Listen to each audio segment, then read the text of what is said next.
What is up, everybody? My name is Richard Terrell. I go by Kirby Kid, and you are watching the recap stream for the Mario Maker workshop. Now, this is a workshop in which we are teaching game design. We're focusing on level design in particular, and we have an entire curriculum set out before us. We're in week 6. That means we've gone through about 6 weeks of pretty much this super intense, concentrated workshop style learning experience. It's kind of complicated, so I'm going to run you through the basics and then we'll take it from there. But on the very basic level, the website explains kind of who we are and what we're doing. So let me show you that. Right here. Mario Maker Workshop. People from all around the globe making Mario levels and learning a little bit about game design and level design in the process. You can read all about it here. But for people who are interested in keeping up with the workshop, this page is extremely important. I'm pretty sure we're on this is week 6. This is a recap for week 5. Hopefully that makes sense. But yeah, you can catch up on all the lessons right here. The last lesson we did was on enemy complexity, and we learned a lot about enemy design by creating a series of combat battle rooms. And these are a lot of the takeaways that we learned from the experience. And every week we do a different lesson, and we focus on creating some kind of interactive level so that we can sort of apply the lesson and learn a little bit in the process. So that's what it is. We operate largely out of this spreadsheet here.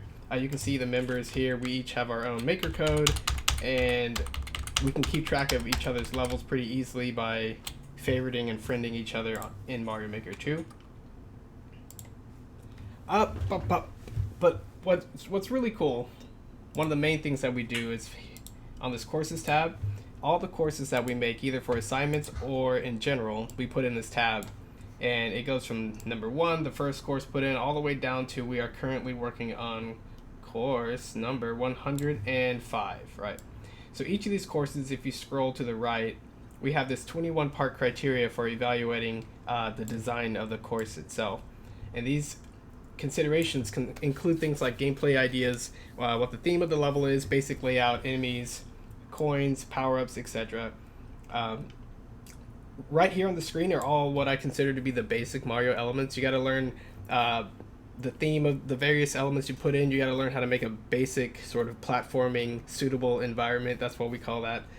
Basic layout. You got to understand how coins work in Mario, and it's a lot more complicated than it seems. That's why we took a whole week on it. And then enemies, extremely complex. Lots you can do with enemies, and we did a week on that. So this is the final week of our basic sort of Mario collection of lessons, and we covered power-ups, right? Power-ups are, in a lot of ways, complements all the other parts of the gameplay. You don't really need to grab a power-up. In standard Mario games, you can beat them without running and without grabbing a power-up. So that's kind of like the skill floor, the base foundation that all the levels and the gameplay are designed around. However, for our purposes, we did explore a lot of different aspects of power-ups that are harder to understand and harder to come by. And that's why we focused on it. So, flipping back over here.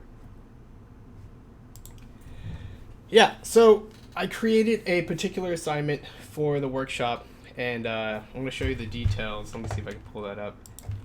Twitter.com/designoriented. You can find all the website details at designoriented.net. It'll take you straight to the Mario Maker website link, or you can just find us on Twitter at designoriented. That's it's kind of a mouthful, but it's really easy once you realize that everything is all in one place. So here. The last assignment I created was called Power Lap, and the whole idea is you go through a course as Small Mario, and then you get a power-up and you take a second lap. And just because of the nature of that power-up and how you design the course, the second lap should be significantly and noticeably different based on the way obtaining the power-up is the first thing that you got to do. But other than that, when you're in the power-up state, your level design should allow the player to have unique movement because of that power-up, unique offense because of the power-up, unique way to defend, unique abilities that the power-up might give Mario, and other unique properties. So we are designing incredibly compact levels that the player plays through twice to show off these aspects of the power-up design. Doing an exercise like this gives us a lot of versatility. We learn a lot about each individual power-up by focusing on it, And by designing a level around it that's still fully playable as Small Mario, we are exercising our ability to have our designs accomplish a variety of different goals while still meeting sort of the minimum foundation requirement and the basic kind of stuff that you need for a Mario level to be good and playable. So now for the fun part. Oh, I gotta show you guys this. So we organized this entire assignment in a bingo of sorts. Before we did bingos with like enemy elements. You can see all the pictures here. Different people filled out different slots, and then they built stages, individual rooms that reflect, a shell class enemy, a Goomba class enemy, enemies, and we had all these criteria on the left. We've done various bingos like this before with the bonus bingo that's almost 100%.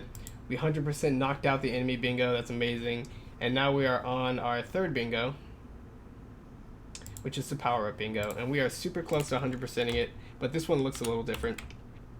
Kind of like I explained, we each just signed up for different power-ups, and we went down the list showcasing these particular aspects of the power-up through the layered level design, and the only one we have left is Builder Mario. Very good, very good, very good. So I'm just going to play a lot of the levels that the workshoppers have submitted right here on stream. Starting with Zara, he was the first one to submit one, so we're going to take a look at Big Mushroom Showcase.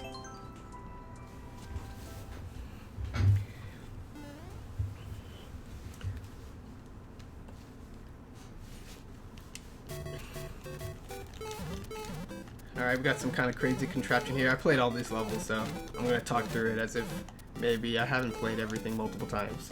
Ice blocks here, coins here, difficult to reach the other coins. Goomba here. Nope.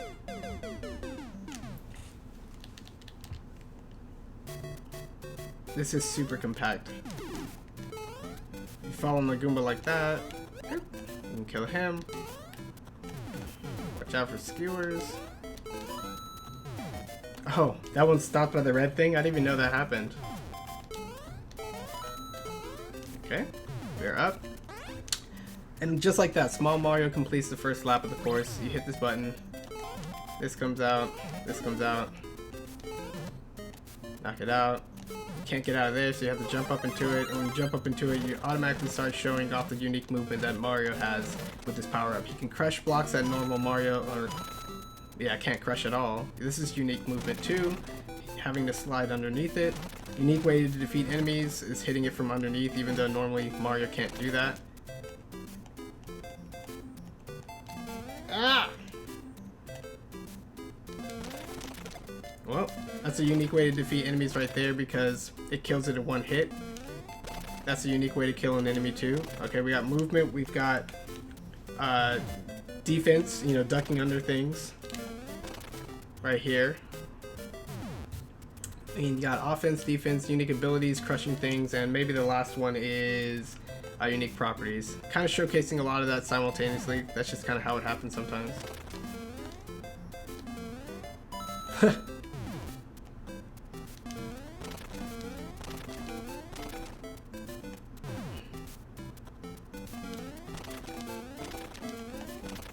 Ooh, I did a triple right there. I did not know you could crush all three. Woo! This is super tight, right? Like pretty subtle. Yep.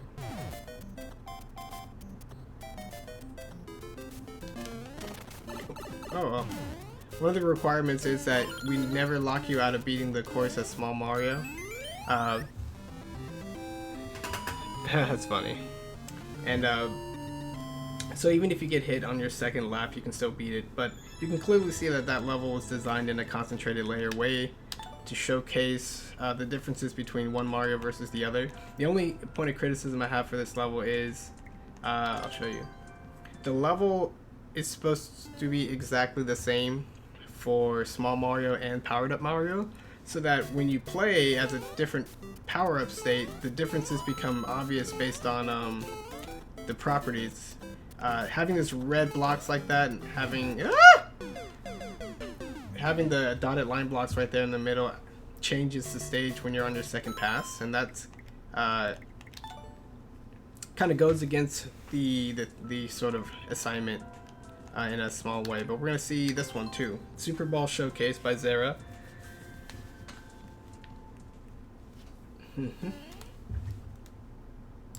Cool. Let me pull this up. Cool. Alright, so again, using the red blocks, not the best way to show the contrast between the two different Marios, because when I come back on the second pass, those red blocks are not going to be there. But this demonstrates the concept easily enough. Oh, come on. Oh no, come on. There we go. So that's lap number 1. Very short, very simple. You know, that's another reason why I don't really like the red blocks used like this. Because now the course is different. I like this little trap. Clearly that's a dotted block, and if I jumped on it with normal Mario.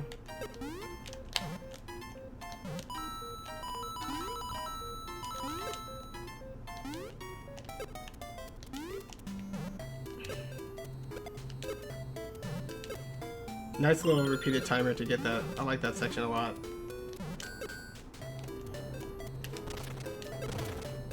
Alright, oh cool, so you couldn't hit that power block any other way unless you hit it with a ball. Ah! And that's kind of cool. Or you could just do this and diagonally hit up the mountain. That's another cool thing about the power ball. All set up with the level design. I like it. Oh, I killed that guy.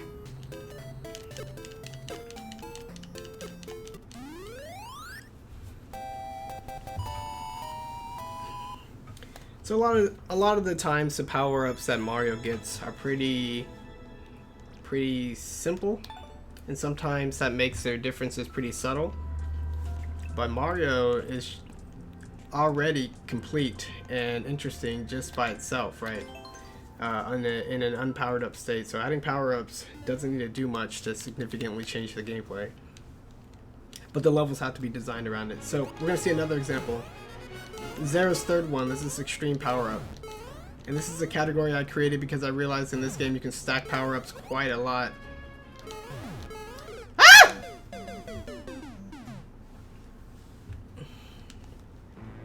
We'll try going up. Nope. We do need to get in.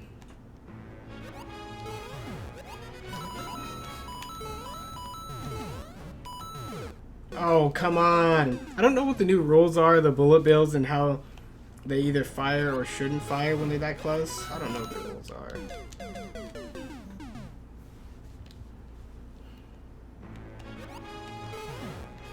Wow.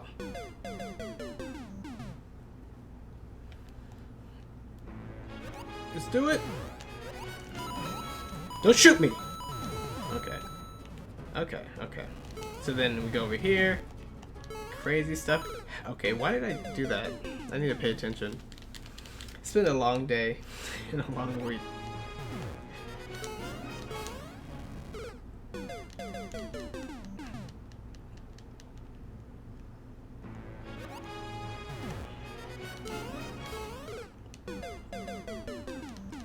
I did this so easily before. Maybe I'm just tired.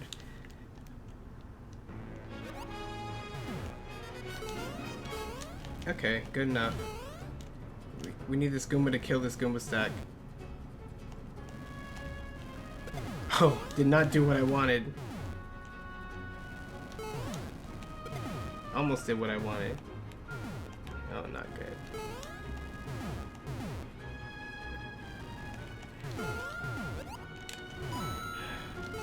Oh, come on! Yeah, so Zera's levels are incredibly compact, but they're also a little bit wild. This one's a little wild. And the stacks are pretty tall. It's like you have to make a lot of dangerous things in order to make Powered Up Mario really different than normal Mario. So that's why this level probably has a... Ah, wow. Can somebody else take my controller and play for me? No? Too bad, stream. Yep. I could go over. Ah, okay. Yeah, I'm so bored. I'm going for it. Okay, it did it again. We may just have to skip your levels, Zara.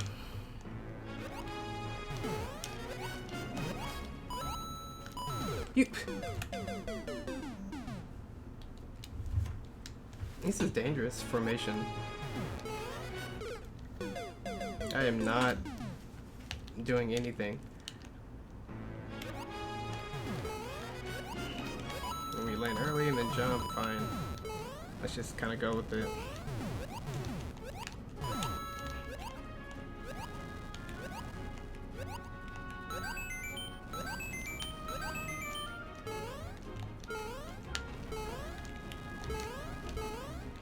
All you need is half. Ah! Oh, come on. How is that one different from the other one? Bowser is so freaking random.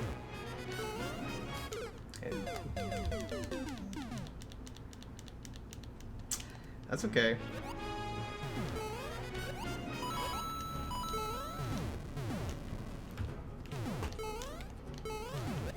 We're not good. Did I think that was a cloud?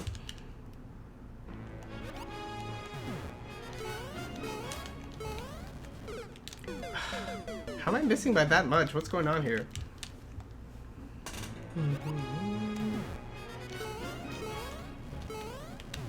There we go.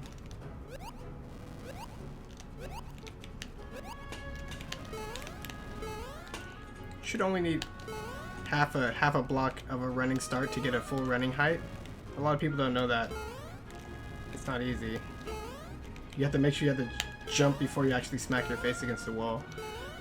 And then we go down very carefully. That wasn't very carefully. That was just carefully. And we got, oh my gosh, randomness. Get me in the door. That's a little crazy, Zara, but fortunately I have this. As many stacked power-ups as possible. Look, I got everything.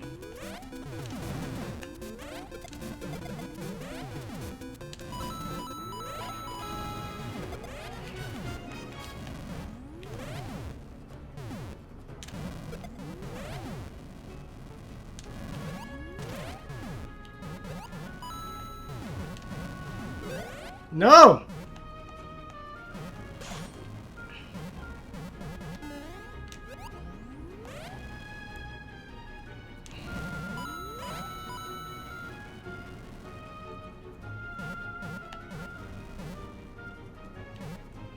Okay, you did.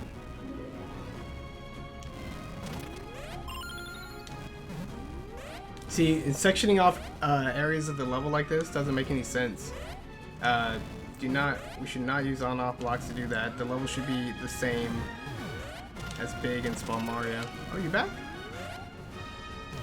And then if you take the extra time to kill this guy... No! I should have just,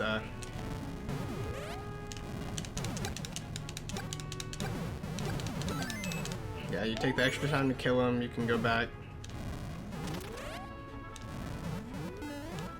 Yeah, oh yeah, the key's over here. Not good.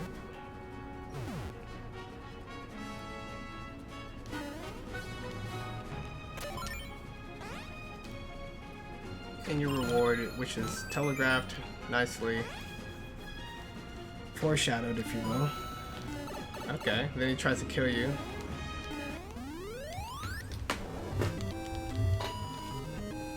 Yeah, you can see the basic idea of a setup like this.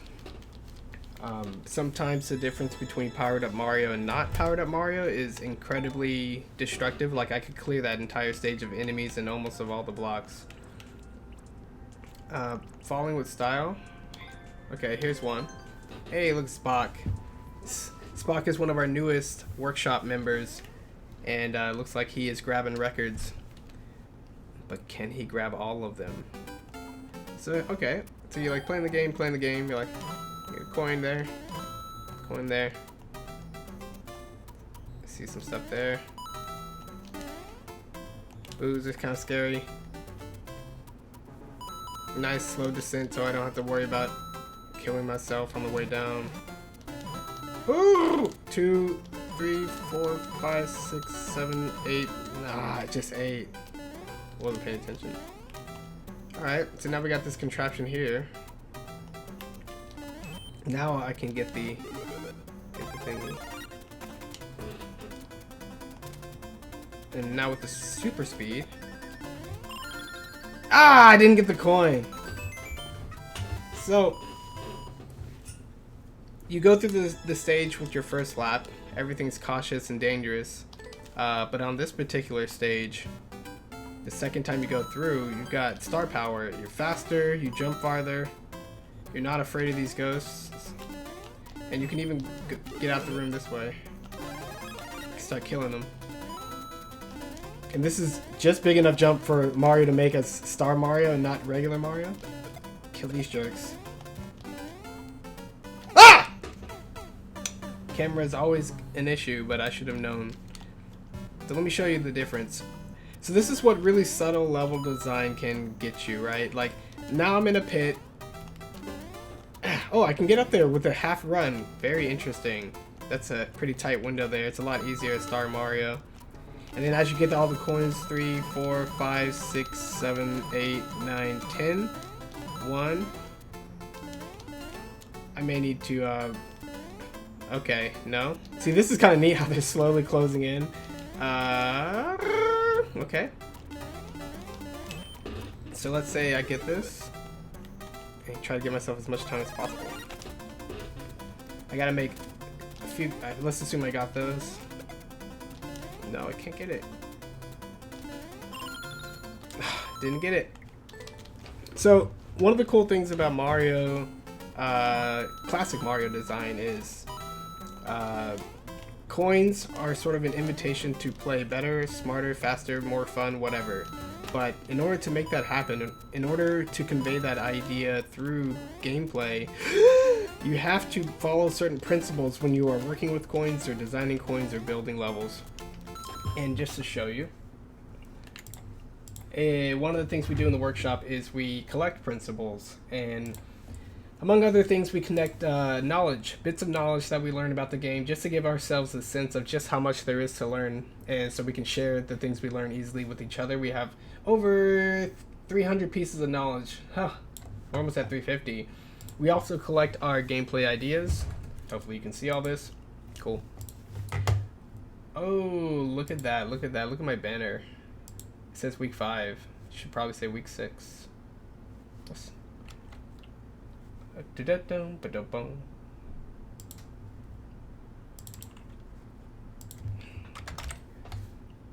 cool. So the gameplay ideas, we collect them all. We categorize them, we name them, we get pictures of the different ideas if we can.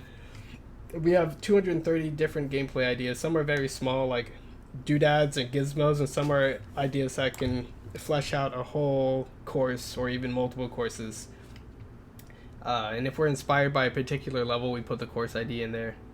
So that's another thing we collect. But the most important, the biggest takeaway, and the most important thing to learn if you are interested in game design beyond Mario, which most of us are the principles here. And principles are guiding rules. They can be like strict rules or rules that are applied less strictly, guidelines, if you will, rules of thumb, that govern the design of a game, or in our case, is level design with the courses. And one particular one, we can organize all these by type, so let's just go ahead and look at all the coins. Multi-coin block integrity. This is just an example that says if you use a multi-coin block, be sure it's possible to collect all 10 coins as some version of Mario, and this is some version of Mario that's provided in the course itself. If you see a coin, you should be able to get it, right? If it's out in the open and floating, and not, and if you see a question block too, it kind of falls in this category. You should be able to hit it, and this means you can hit it without restarting the level to hit like one versus the other.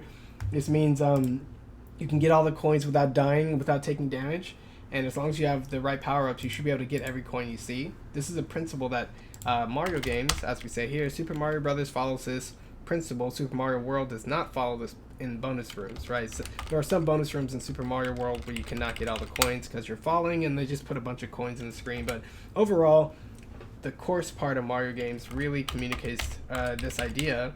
And this idea you want to do is because coins communicate an extension of the core challenge. Bad coin placement will distract or work against the core challenge. You want coins to point, hint, stir curiosity, and challenge rather than confound or tease, right? This is just another way of saying how you arrange things in your level communicates an idea. And your idea can either be constructive or destructive, and this is why being able to articulate and follow the principles pretty clearly is incredibly important. We have principles describing coin stacks and coin trails and the value of coins, and design a course so that every coin possible can be collected in one attempt without dying in failure. So this is a little different than see coin, get coin.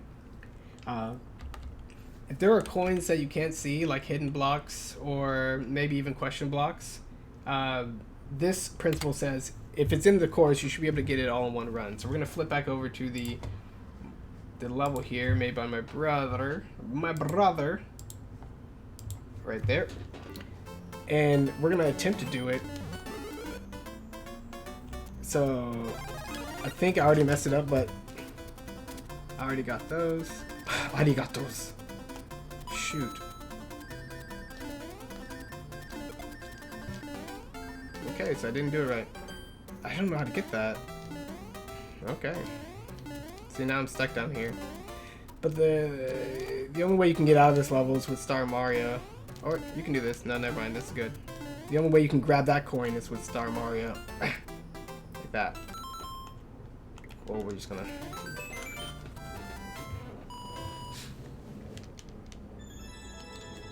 So, when you as a level creator take the extra time to ensure that all those coin principles are upheld, you go back through your level, you do certain passes on it, like can this be done, can this be done? And right now I'm trying to get, how do I get that one? No. And I think you tuned that perfectly where you can't jump back up. But I technically don't need to jump up there. I can just run the course, so to speak. How do I get that? That's the ghost jump. You're going for the far coin. Oh, look at the ghost of Marcus here telling me how to beat his level. Same thing with that last coin on the final jump. So they're both star ghost jumps? No. This one is an unstarred star ghost jump. Oh my god. But then you put a thingy there. What, a muncher? Yeah, like I can't... You're okay. No, I mean, I do it all the time. I mean, you can't ghost jump with death. Ah! See, I almost could make that too. You almost have that tuned where I can make that. I was wondering if it was too hard. But yes, the munchers are scary. Got it! Cool. So, the traditional jump. I gotta get... So I missed the first... Oh, that's got no... So this is the cool part about the level being a loop, right? I can come over here. Bam. 1, 2, 3, 4, 5, 6, 7, 8, 9, 10. Did you know that I could jump up to the blue one from this area right here? This little left block? With that half block run requirement? That's pretty cool. So I think the ghosts all reset the position, so I don't need to be too afraid of them. This is so crazy. You gotta take this down, otherwise you could fall right on the ghost. But you put them in good placements to where if you just jump raw into this pit, that it won't screw you over too much. But we'll test that in a second. Grab this. This is the only star, the only chance I get. Ah! Yes! Yes! All three. Every single coin in the course collected all at once because Marcus kept to the principle that was possible, right? There's so many cool things to say about that, but sometimes people ask me like, well, how do you know it's possible? Like, one, you never know until you do it, right? Or you know exactly what to look for.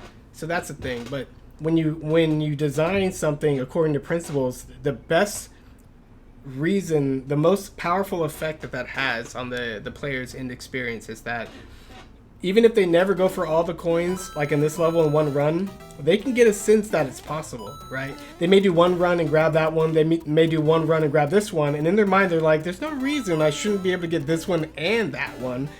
And then they can start to put it together that when all the details point to the same sort of concept, idea, experience, tip, message, hint, whatever, that things start to line up in the back of their mind. And when they line up in the back of their mind, that builds curiosity. Like, it seems like I can get them all, but can I? And then they test it. And if you design well, those tests will be fruitful. So that's why I say that design. I'm dead. Design speaks and points, right? So you don't have to go maximum. You don't have to go all the way and be like, I'm going to test every single level for this coin rule in order to get a sense that it's there and to benefit from its design adhering to that principle. So we're going to play a few more. Power Lap by Bleach. Let's do it. Mizubu. Alright, Mizubu.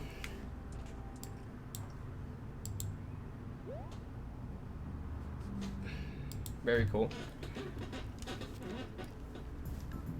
Alright.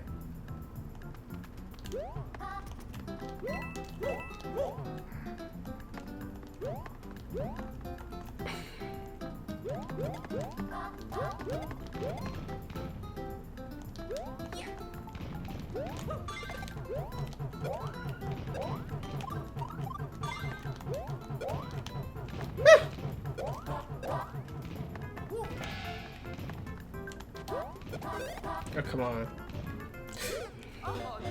This whole S-curve formation is very troublesome.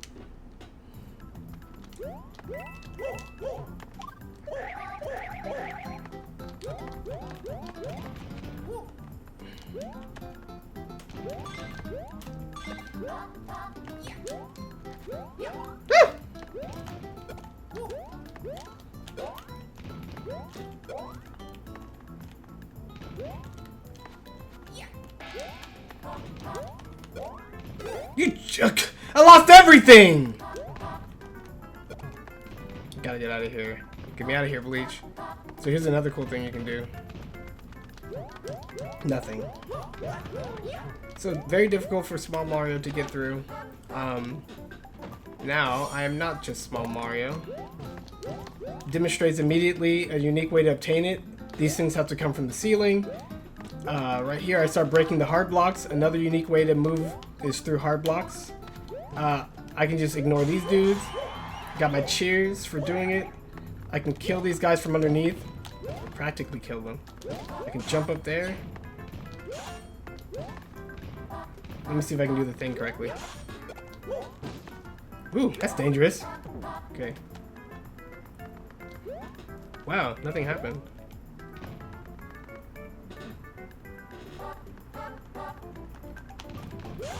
That.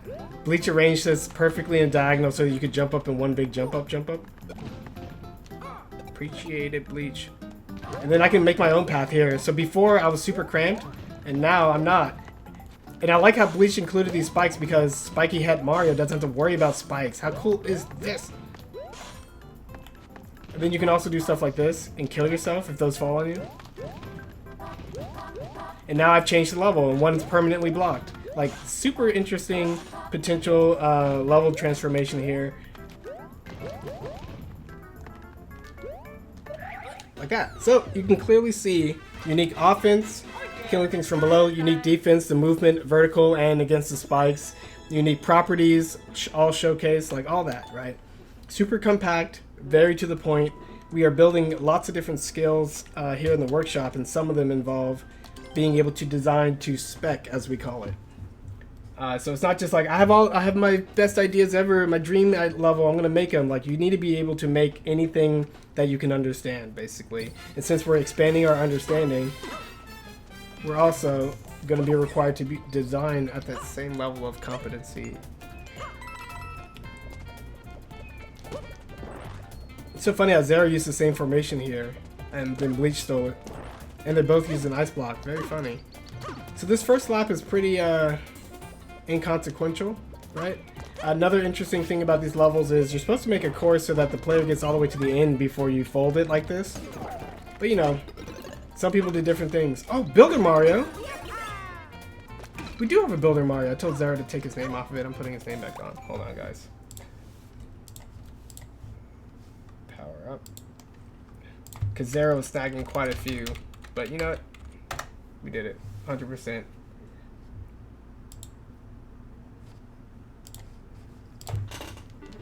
So now with Builder Mario, he has a structure here. So this is another thing I was telling Zara about. Like, you got to make the course accessible completely as Small Mario, and then you go through as a powered up Mario and see what's different. Oh, this is funny.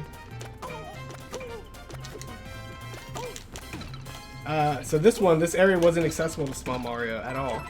So like, you shouldn't have put these formations should have been somewhere out there in the level, right? That's what creates the fold, and this is cool too. Like, and this is cool. This is cool. Ah, I'm dumb. I swear I didn't do that. So now you get to see what it's like for, okay, Small Mario. Well, this is a disaster. Like, this is a whole part of the level I couldn't do previously as Small Mario. So that probably should have been accessible.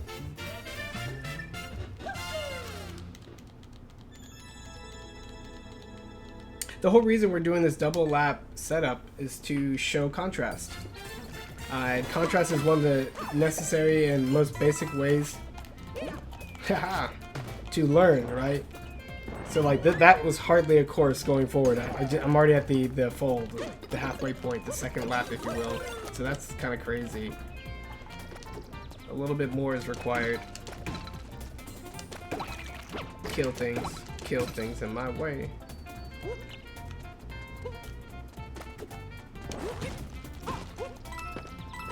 So this is cool. I love it how these two yellow boxes are here to remind you that Mario has a unique ability to make blocks. So cool.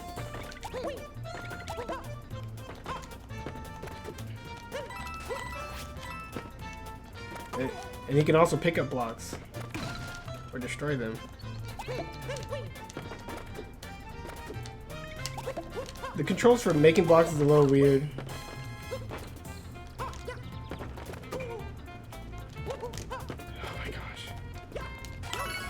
Cool. That's cool. Destroy stuff! Stop it. See, I like this enemy blocker, not a blocker. Man, that's a cool death animation for that. Okay, whatever. I don't care anymore. Oh.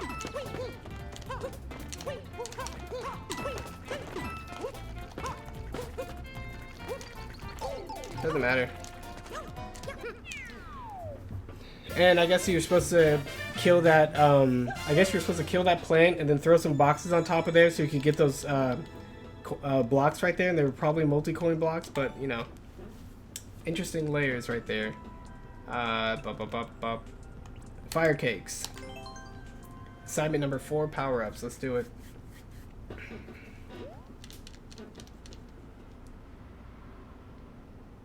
Or maybe it is a recap for week 5. I'm getting all my weeks mixed up. Get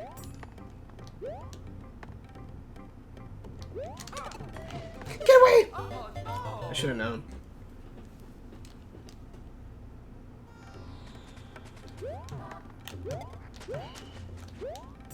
Let's try it again. I like how you can break the hole in and you can just make your way through it like that.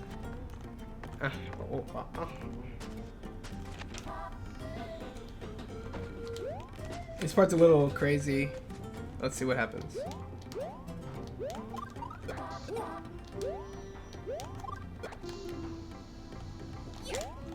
No!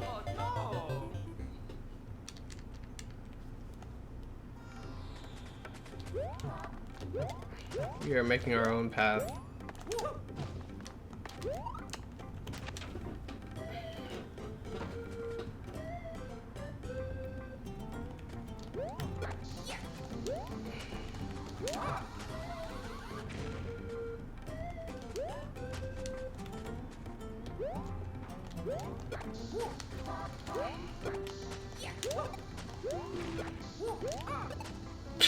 Oh, that guy got stuck in the thingy. I've never seen that.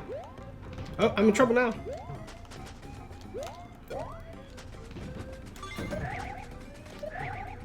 Oh! Oh! Good thing I randomly spun.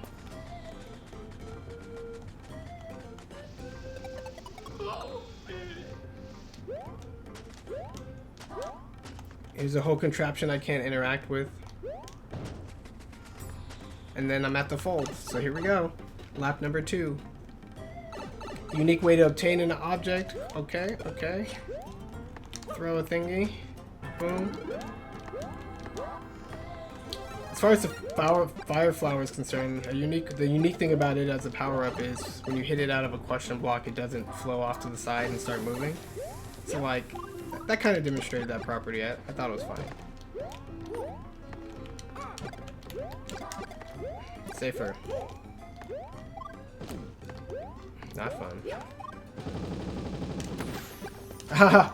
You gave me a little... Oh! 2, 3, 4, 5, 6, 7, 8, 9, 10. Yep. See, that's... So there's a principle we have for that. I don't need to show you the spreadsheet. But it's, what did I even call it? Oh, yeah. What is it called? Like, get your change or keep your change? Or don't forget your change. So when you accidentally discover that a block is a multi-coin block, you should be able to, with good design, head back over and still get all 10 if you have decent reflexes. And I love this, the fireball alley right here. So easy. This is exactly what this assignment was for. Changing the way you encounter enemies just simply by being in a powered up state. So here's a whole puzzle thing created that only Fireball Mario can access.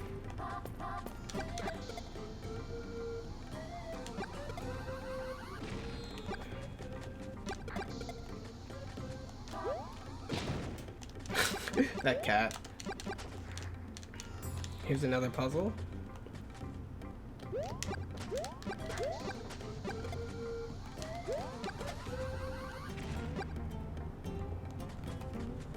What am I supposed to do once I get over there?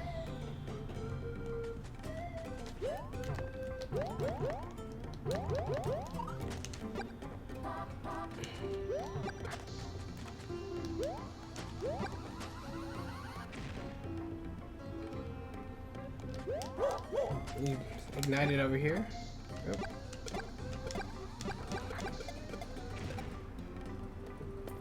Do you have to time that perfectly? Or not perfectly?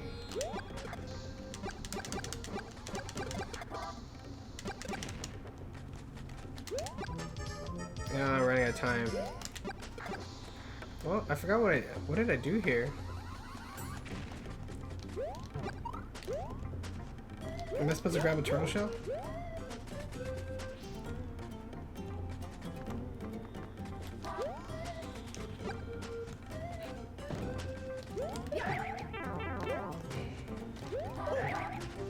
I can't figure out how to get in there. Oh, was I supposed to grab it and bring it this? Was that thwomp really supposed to bring me? No. Was it supposed to push it back the opposite direction?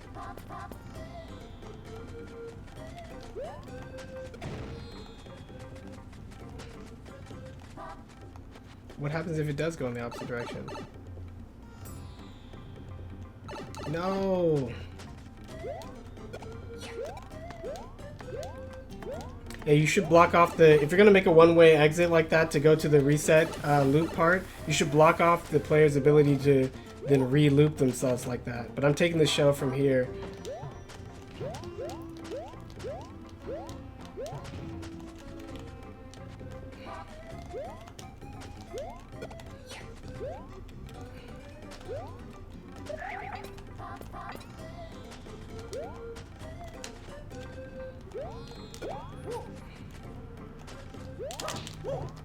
No! Oh, come on. What are we doing? What are we doing? Why are these springs here? Don't understand this design. Do I throw it? Ah! I have no idea what that's about. We're not going back. Fire cakes. You should be here. But assumingly you need the fire flower power up to do that. Not sure what it's doing. That whole area was inaccessible to small Mario, so you know, part of the cool part about the design is the contrast, not locking people away from certain things. But that's just something that we're learning as we go along. important principle then for people who did do that to put.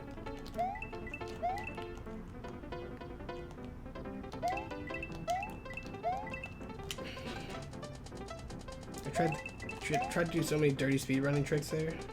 Like that? Oh my gosh, that's totally possible. Wow. I mean,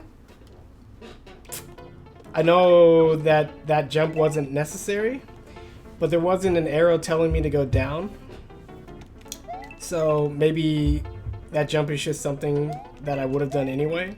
So it's kind of crazy to have an enemy that deadly and dangerous hanging out right there. Like how so like right there, the platform was going down, but I didn't know all this was not going to be a pit. So unless you put coins or a down arrow here, this is a little bit of a gamble guess. A GG. GG boys. I don't know what these piranha plants are doing here. Did they prevent you from hanging out here? They don't do anything. Oh, they almost killed me. Okay, I'm not liking these guys.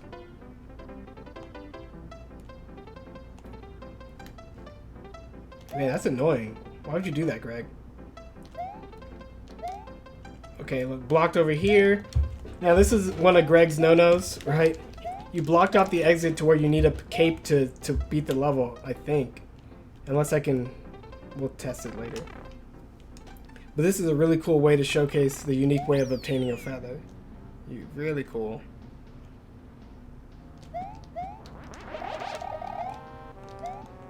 And unfortunately, well, I'll show you later. I don't know why Greg is taunting me with those powers right there.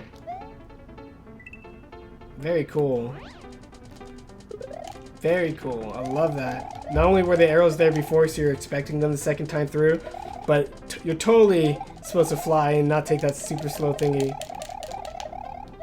Very cool. Now I can do that.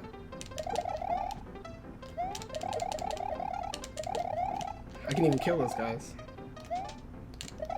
And now I can get out of this hole. Thank you very much.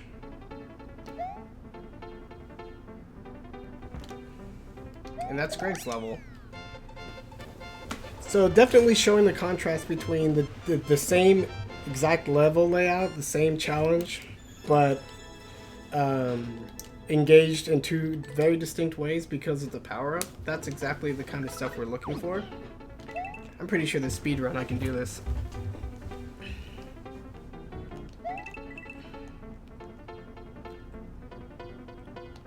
Oh, those pipes are reminiscent of Flappy Bird?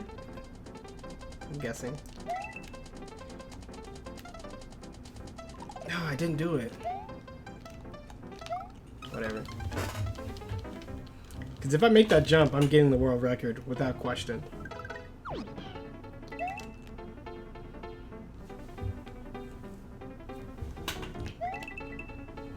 So yeah, on the basic layout, I would comment on Flappy Bird homage. That's pretty cool. So I'm gonna stand on the edge of this platform. Yes! I'm winning, I'm winning.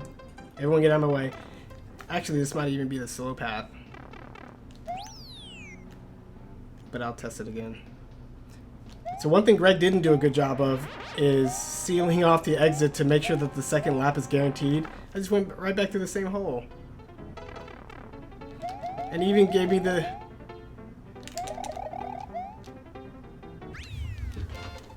right? You're supposed to seal it off and then have them go back to the course in the same way that they started. Yep.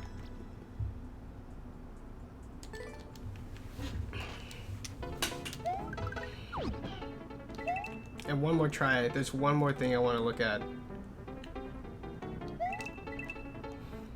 I like how you can jump off this and then jump back. I always like it when they let you do that. Mario started it, of course.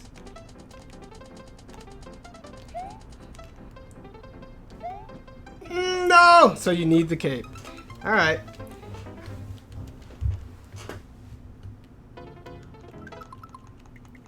Wait a minute. Well, if I could get the dry bones to throw the bone in the opposite direction and I could spin jump off in midair and pop off of it, I think I don't need the cape. But that's cool. That showed a lot of neat things. Where are we? Power up and down. I don't think that's for the assignment. Akmara posted that recently, so what was I just playing? Cape Escape. Wow. So this is assignment number 4 by Akamarak. And apparently we are going to use Buzzy Beetle helmets. I was about to kill myself by jumping straight into the beetle. See, this is a thing Akamarak probably didn't know you could do. That jump I made is totally possible, and I could totally see the shape that it was possible. And I got that a little early, I'm assuming. And you can get that from below, so Akamarak probably needs to seal that off a little bit better.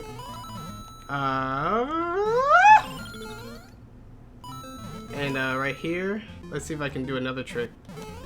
Probably can't. Okay, I can't.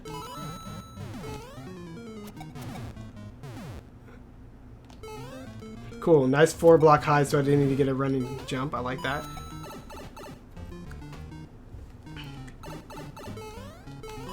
Nice. Nice little bonus room style setup. And now the whole course again, right? That's a neat way to lock me out from getting back into the pipe. I like how you just push him out of the hole and don't kill him. The Buzzy Beetle helmet's all about pushing, and the Spiky helmet's all about killing. Except for some things only die. And some things die. Oh, no! No! I didn't even know you could knock them off and have them do that. Whatever. Oh, I could have jumped through. I was not. So very nice and compact. I'm going to have to play it again to show off some of those Buzzy Beetle helmet specific setups. But you're not supposed to punch the piranha plants. You're supposed to block their fire. Makes perfect sense. Ho!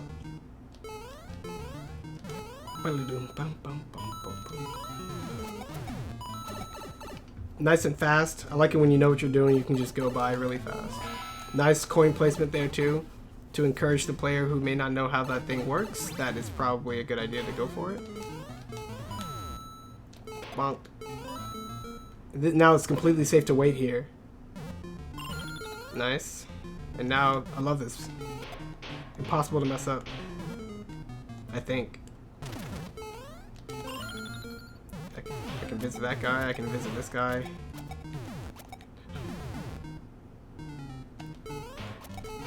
Got it. You have to get a running start to get that one. I like it. I like it. And there, I can just dance around.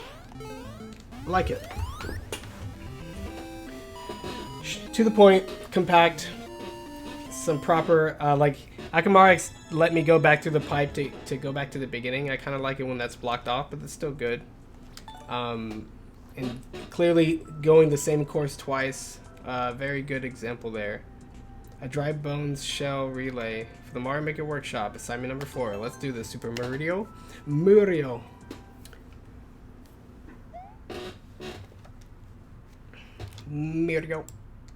Okay.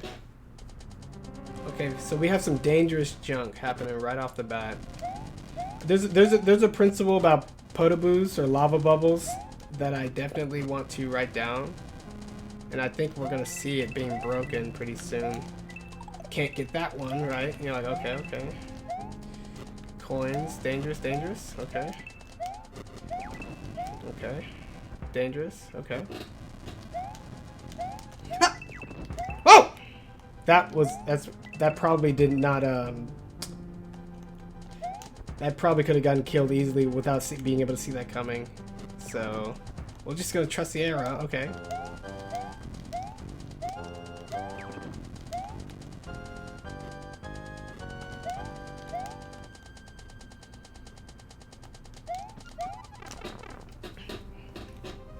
Cool.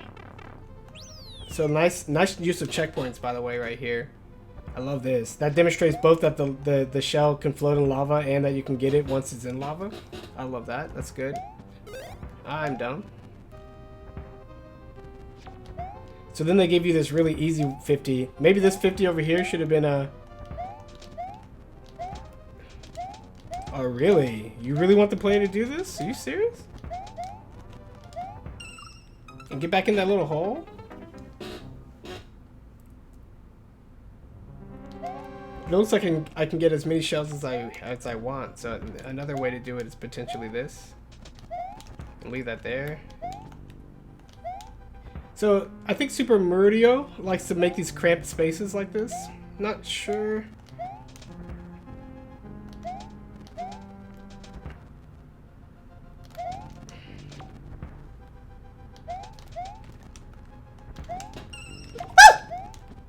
So that was a nice tight one, and especially after a checkpoint flag, you can make that as dangerous as you want. I liked it. I liked it.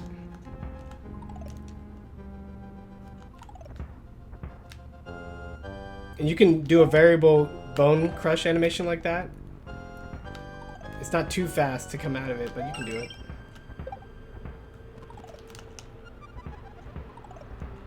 You can edge cancel the bone crush, by the way. Shoot, I'm in trouble. I'll show you. Like that. And that little bit of invincibility is really fun to play around with. I gotta hit this to get out, don't I? So like, here's probably another example of not sealing off your exits very well. Like, come on. Play test your games. But then the best part about using the on-off blocks is if you have to hit it to get the red to go down, that means you have to hit this. And if you hit this, you're blocked in. You're like, oh, I get it. I get it. So that's more of a soft way of locking them instead of, you know, actually trapping them into that room. Killing lava bubbles. I think they're dead forever.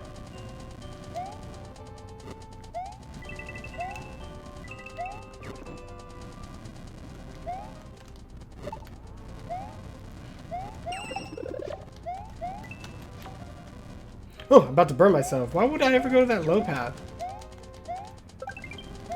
Oh, that thing was trapped. So I like it how the second pass with the shell opens up some new movement possibilities. Like, oh shoot, it's about to die. It's not completely linear.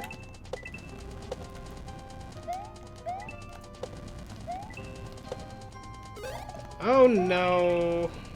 Well. Such is the fate of all monsters.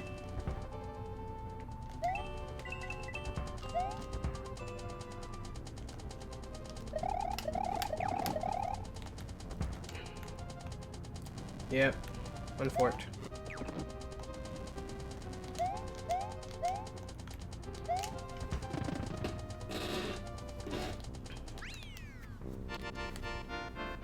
But yeah, I guess I could have killed the thwomps. I'm not sure exactly. And then that extra secret at the end, we have to go for it. We're not gonna leave it. I'm gonna burn. It's interesting how he leaves this this possibility open right here. Kind of weird. Oh wow. Ah!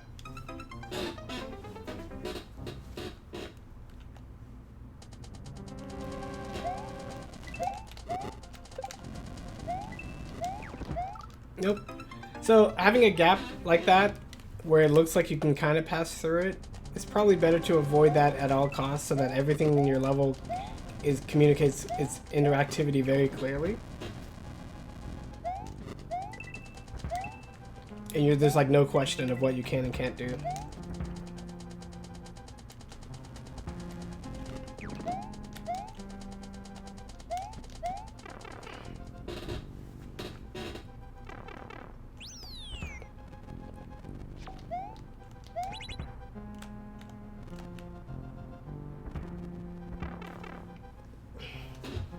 And I'm pretty sure you can get all the coins. Oh my gosh. Why? It's wasting everybody's time. Kill myself.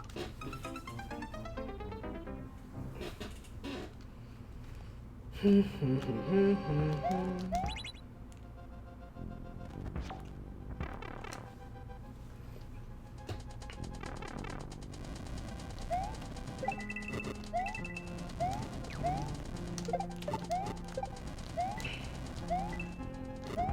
here, I'm assuming I can kill these swamps. Okay, I can just bounce off them. That's a hedge cancel. Weird. So I'm assuming I need to go. Whoa, this is hard. Woo! I'm glad he made that pretty.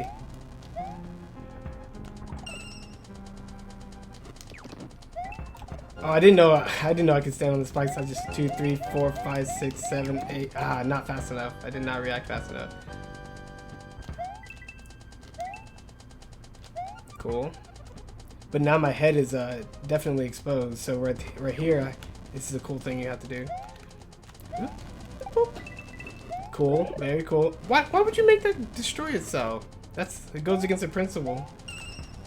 That's a cool way to get that. This is a cool way to do this. And you can go underneath. Like, I like it. A lot of optional paths and a lot of optional techniques and stuff are just there for you to do, which is why Mario works so well. You don't have to force everything and cram it down the throat. But yeah, we have a principle in the database for, like, don't make a power-up destroy itself on spawn like that. There's no point. And I don't think there's any other way to get that one. This is one I have not played. Oh, Cavalier X played this. Nice. He's in the workshop as well.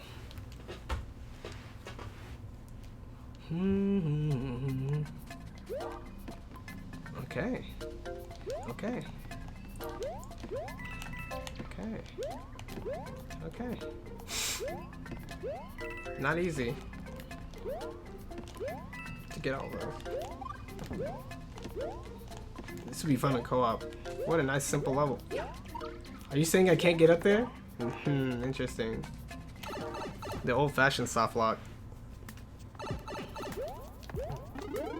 Okay.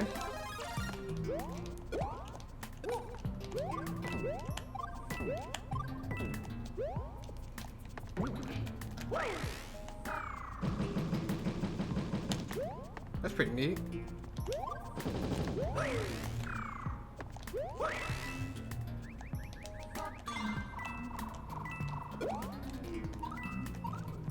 Yeah, so many games give you like your mid-air double jump back after you bump off an enemy, but not this game. And not that time. And not this way. Well, I don't have my zoomer power. And then I could have probably zoomed over this.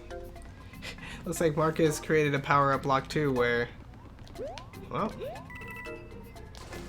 you can't get out of this without the power-up. Oh, cool. Actually, you can. That's neat enough. Kind of weird. Oh yeah, Mario time. Again, the dotted line blocks changing the course for the second pass.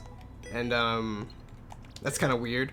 We're really trying to get the same exact course for both.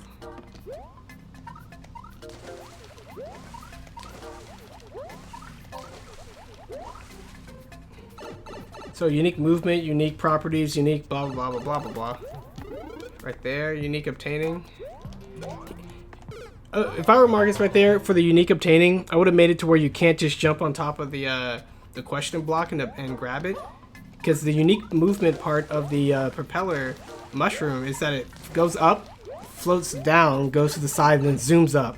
So that'd be cool, like the one Greg had set up, where you make a natural environment to where that you like have to pay attention to that, basically. But you know.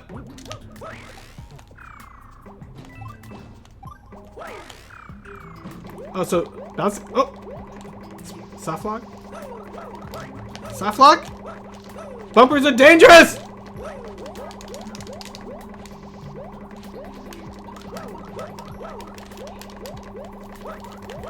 Whew!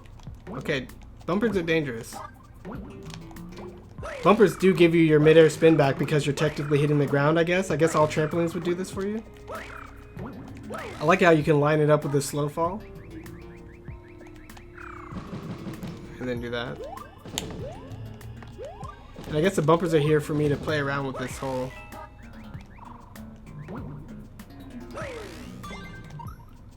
Oh, come on!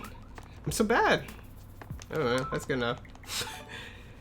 Yeah, the bumper... I didn't even beat it. Oh, I did beat it. But the bumpers are there to reset. I guess more bumpers to reset the mid-air spin would have been a property that you would highlight. A unique ability would be the spin fly up, but also the slow fall down. I thought you were going to make some dangerous obstacles to where you pretty much have to slow fall in order to collect the coins. You don't even need a dangerous obstacle, just a coin formation to where to get them all on one pass down, you have to slow fall, slow fall, slow fall. Just things like that to bring out the specific design of these power-ups is what I was thinking of for the most part. Let's see what Bleach has for his second power-up. Bingo. That's a bingo.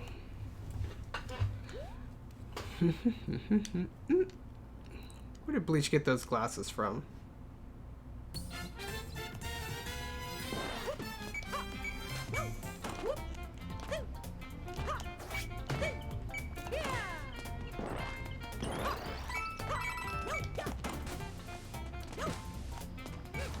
Mini moguls, woo!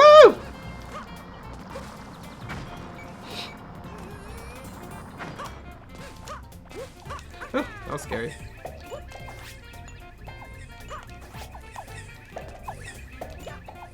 Neat. I'm slow. What?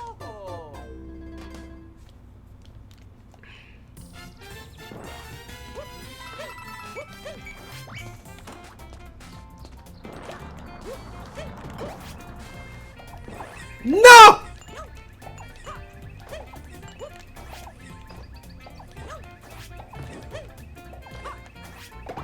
Get out of my life.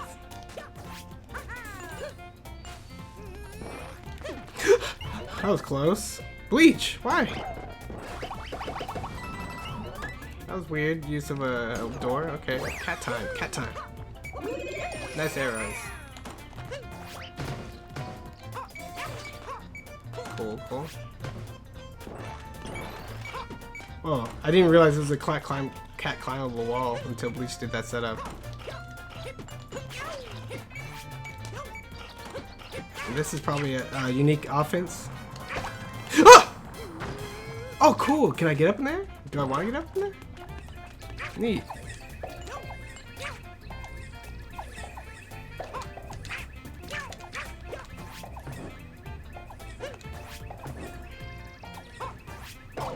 Yep, I'm dumb. Okay. I guess I could cat scratch it back, but now that I have this power, I can go back through this way. Yeah, as you can see here with Bleach's design, it's really difficult to try to create a single design that accomplishes two things. And, you know... Hold on. I have a Miyamoto quote. A design that can solve two things, Miyamoto. Maybe a good design is one that solves two problems. A good idea is something that does not solve just one single problem, but rather can solve multiple problems at once.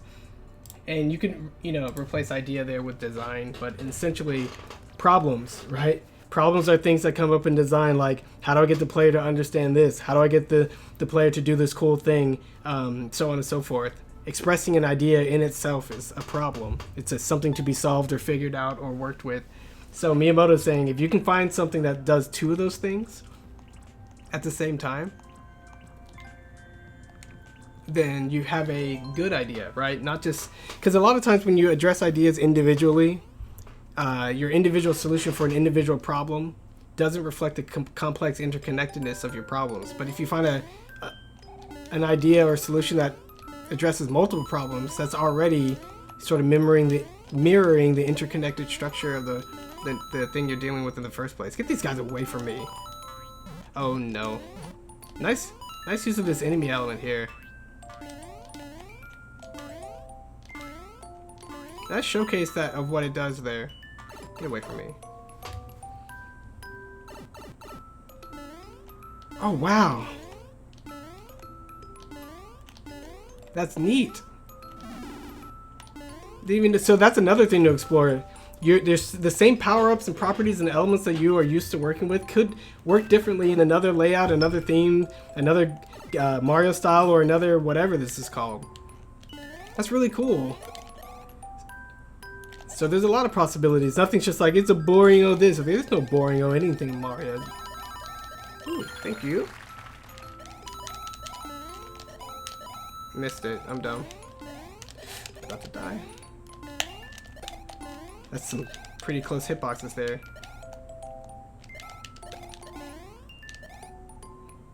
Yeah, another principle which you don't actually have to follow, but being able to kill all the enemies. I like that one too. Ah! Okay. Okay. Whatever. Yep. Deserved.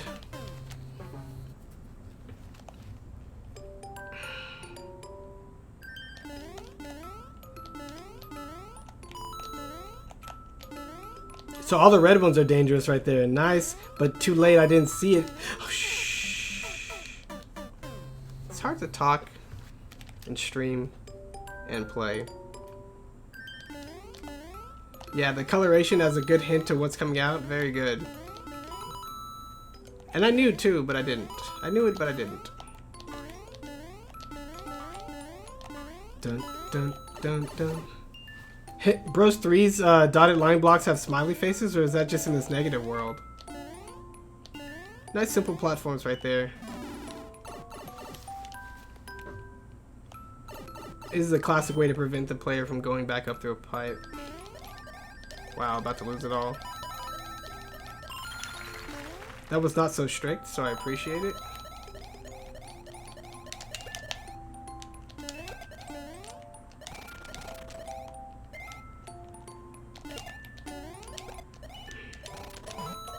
One, two, three, 4, 5, 6, 7, 8, 9, 10. Nice. That followed the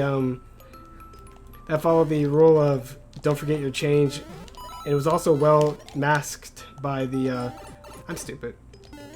Let's get out of here. Masked by the I'm stupid. I guess I could have tailed through that, but it doesn't matter.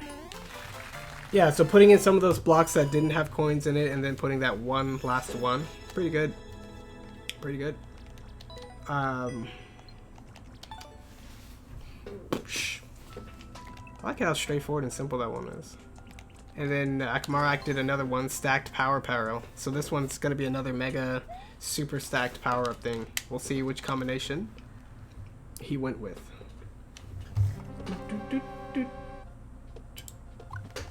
Oh, I played this one. Yep. Can't jump off those. If I had known that, I still would have done it. Ah, that was close.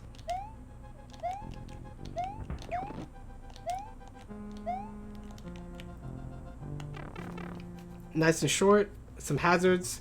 I love this. I loved this. You have no choice.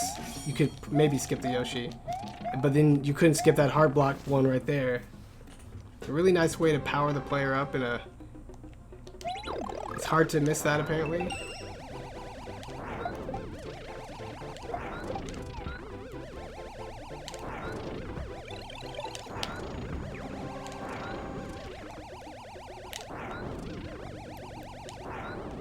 It's crazy. And this too.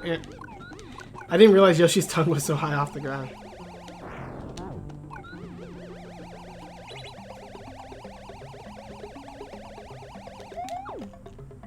Hold on to that, Yoshi. Too bad the other room completely deloads.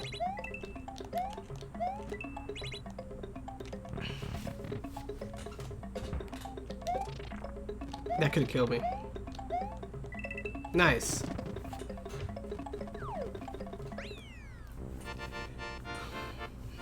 Yeah, I still have Fire Flower Mario. I have Spiky Hat. I lost Yoshi in the clown car. I had a power up. Star power, that's a ton of power. And it's interesting that even though you have all that power, the game isn't like a frickin' Snooze, cakewalk. You still have to go around obstacles. You still have to figure out which power to use. That's all because of design.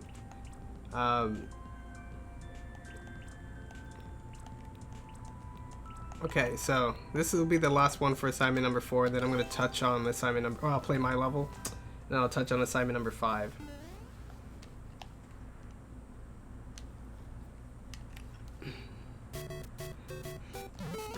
Boom, boom, boom. It's dangerous! I like the nice 2-block gap here. Thank you. Don't have to be a jerk. Just getting a drink. Watch out! Nice short. Nice and short. What power-up is it going to be, though? Oh! Ah! Okay. That's a problem. There's just no reason for that to happen. And yeah, I could have memorized it or remembered, or not, because if it's not on the screen, it's really hard to remember stuff. The whole, like, out of sight, out of mind principle. Right? And when the camera starts this high, I even forgot what the heck was going on. But now I can fly out.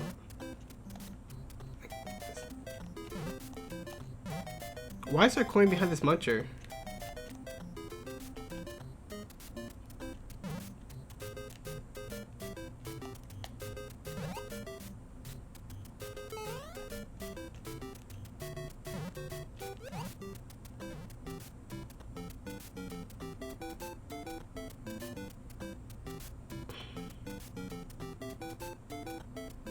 It despawned. Well, is this a C coin, get coin break right here? Can I not get this coin? It's behind a muncher. Maybe he forgot it was there. I got it! How? When you turn Mario's back or something? Maybe you did that on, I want to say you did that on purpose. 3, 4, 5, 6, 7, 8. Ah. Yeah, I thought that being in the clown car would help me do that, but maybe that was just to protect me from these guys, and maybe I should have killed them first. Oh, it's hard to kill them. Yeah, maybe I should have killed them first. You're pretty safe in this thing. And unlike Yoshi, he doesn't get, like, hurt and fly away when you mess up or don't quite aim properly. Oh, wow. So it barely registers a bonk at all, but you gotta be well-timed. Okay, maybe it's Mario's body inside the clown car. I gotta push into it diagonally. Nuances, nuances. I don't know what the heck.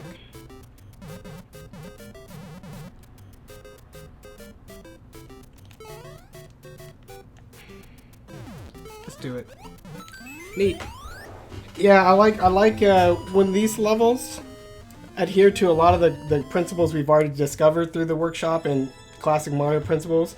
Giving the player space, don't put too many enemies, so on and so forth. We have a lot of principles that govern basic layout, but when you do, it makes the game so much more enjoyable. Instead of like forcing and funneling down like one path like that, you can let me play around, you let me fly around, you let me do a little bit of whatever I wanted. That's right, you guys, you ain't gonna beat Upwell. 6 attempts, good luck. Let's do assignment number 3 just for a quick recap. I already played this. Okay, so yeah, Habris is catching up in the workshop, so he did assignment number 3 and 4 at the same time.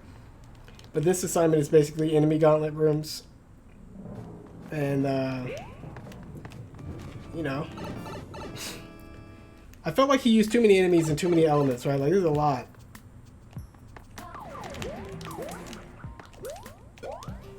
Oop.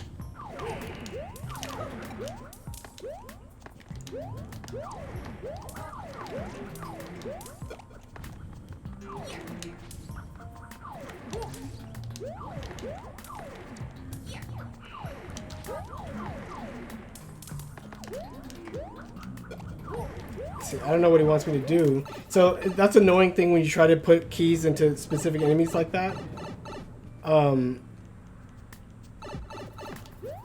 That sometimes you don't have a really good way to kill them. So I'm going to take him into this door. I thought there'd be some lava. There's not.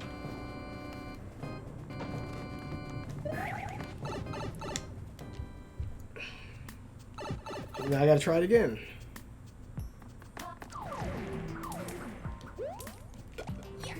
out of the equation.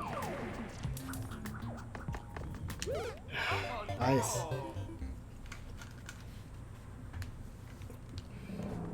Yeah, a lot of times when you put too many enemies and too many elements, everything just drags down to a crawl, and people have to be super careful about every single move they do. Like, why not just let me jump around and then have fun sort of avoiding these goons? And stuff like that, like, come on. Really? Why?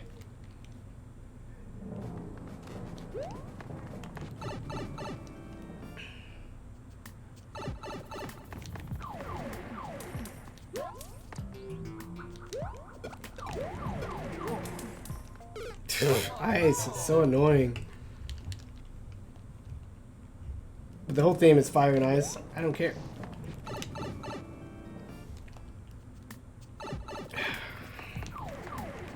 And then you take things one step at a time.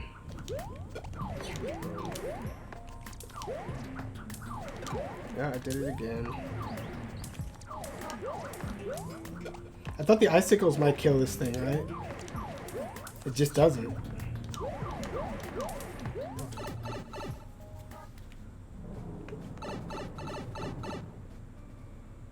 Just throwing them off the screen kill him? But that's cool when I take an enemy with a key in it and I go back into the room, it's no longer there. Yep. So that probably reset him. Interesting. I did not know that. That's like one of the few ways to get something not to... Interesting. I'm going to put that... Okay, hold on, guys. Why? Leave me alone. See, what the heck?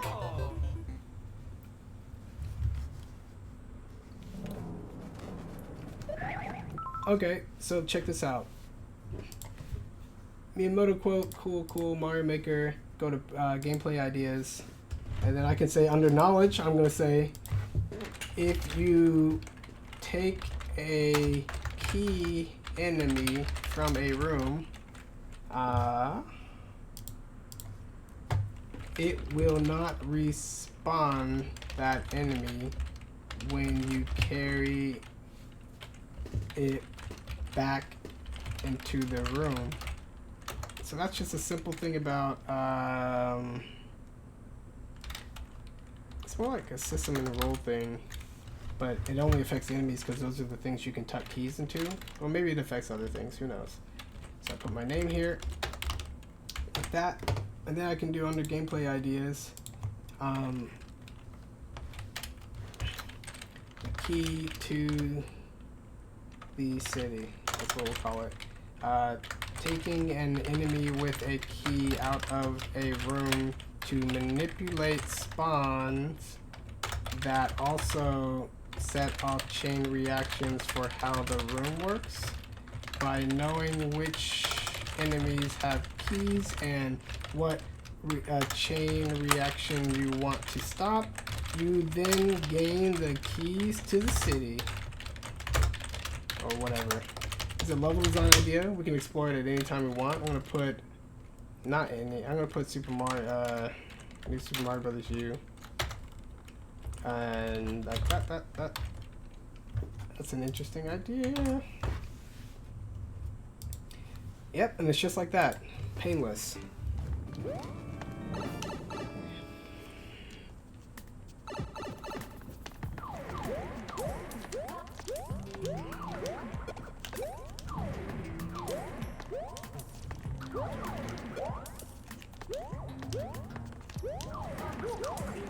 Oh, wow.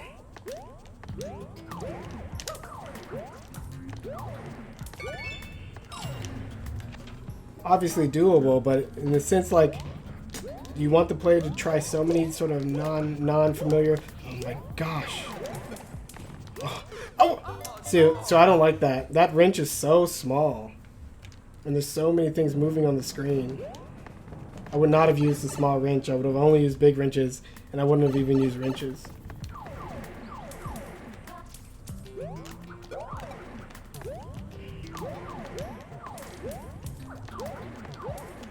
It's cool how you can let them do their own thing and not have to worry about picking them up and stuff. I like that.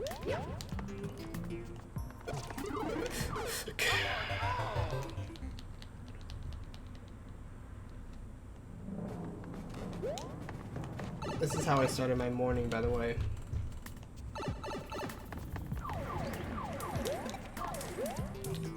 It's cool when... So the cool part about that, as I keep demonstrating, the more times I do it, seeing the icicle formations and like figuring out how early you have to stop sliding or whatever to get in the right place at the right time. That's cool. Oh my gosh. Get me out of this. So annoying. So putting enemies on a one block thing like that and against walls when they want to jump off of them and like super jump off them makes it more difficult. And like the shape of these rooms have a lot of visual noise and clutter. Like when you have so many things moving. When you have so many things moving, it's hard to pay attention to the tiny little additional piece of movement in the corner of your eye. Like right here. I didn't even mean to jump there, but that's okay. I didn't die this time. So we have lots of nerds. And by nerds, I mean moles.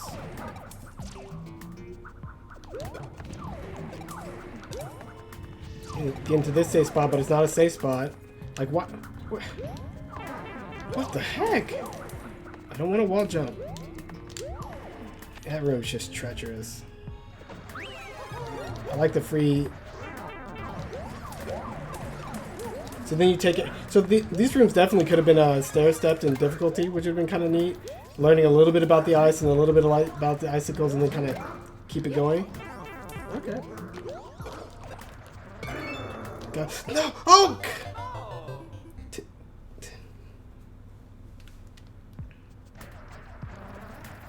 It's also kind of interesting that you only get that power up once the first time you enter.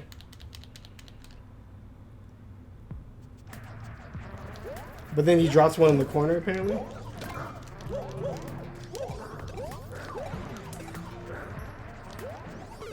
That's so annoying.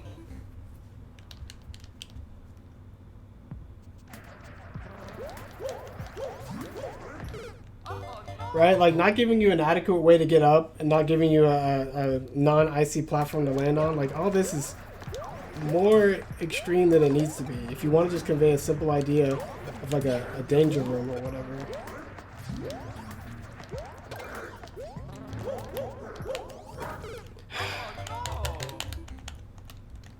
Hitting down the butt stomp doesn't work all the time.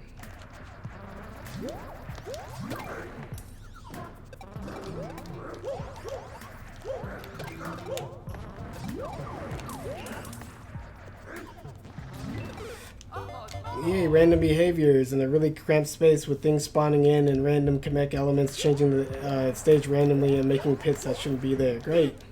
And how was that not a hit? I just don't know why. I don't know why people think like a bunch of this stuff on the screen is fun. You can't even pay attention or interact with like 3/4 of it. And then they can do things that can kill you or that you should be looking at from across the screen. So I'm like, then what's the point?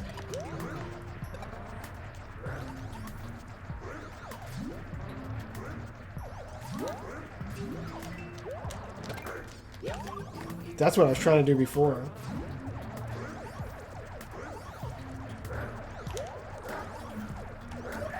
Why are you right there when I need to be right there? So annoying. Just flooding the room with enemies. I think Zara had a principle about just making an endless pipe of enemies, and it's better to have some kind of control flow or use different speeds.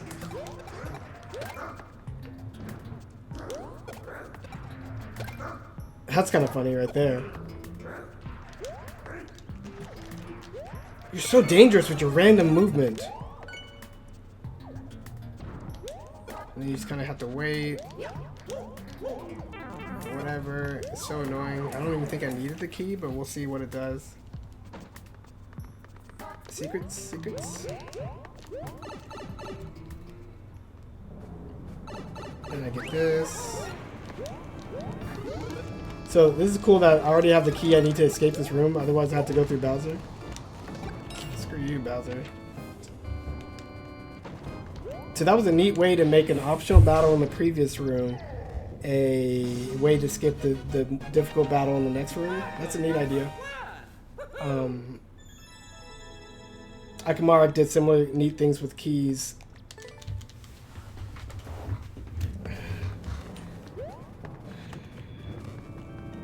I don't know why those lava bubbles are there. I just, like, why?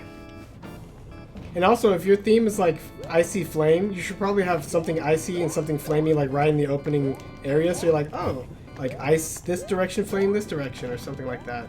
But it was kind of just like all flame. I'm not sure why. Oh no.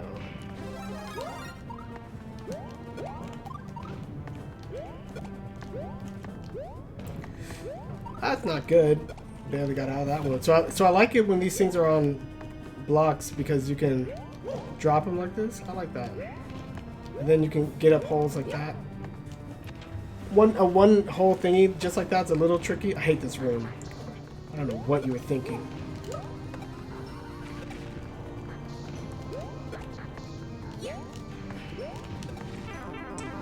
What was that?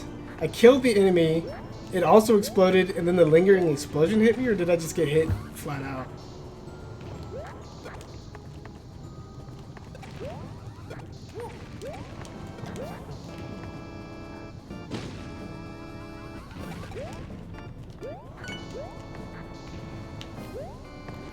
I did the half block 5 jump thingy right there. This is insane.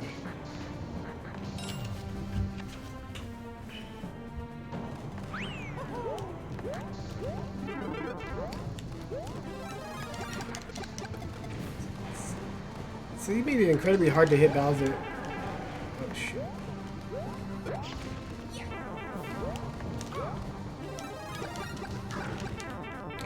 Okay.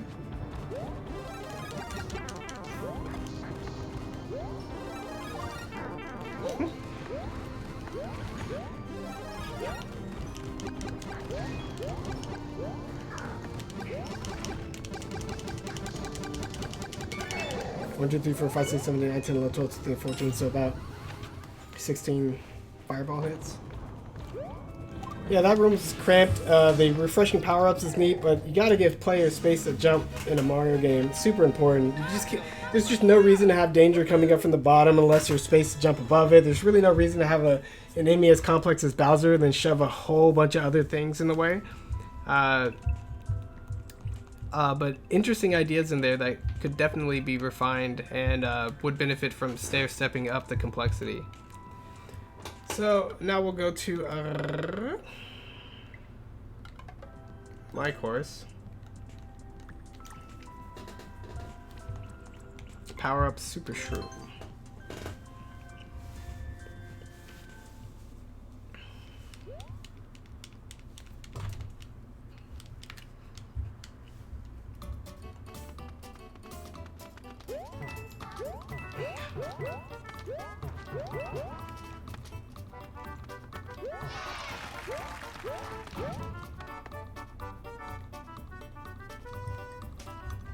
I have an arrow here just because running straight forward might be a little unfair, so I made you slow down on the previous part, and so you can have a greater chance of seeing this arrow. And I put a bullet bill before that section, so you're like, you know, bullet bills may be coming. 1, 2, 3, 4, 5, 6, 7, 8, 9. Can't get 10. Maybe if you're like frame perfect, you can get 10 at Small Mario, but it's conventionally thought of that this height is not obtainable to get all 10 at Small Mario. And then I created this little contraption. You can get that if you want, or you can do this.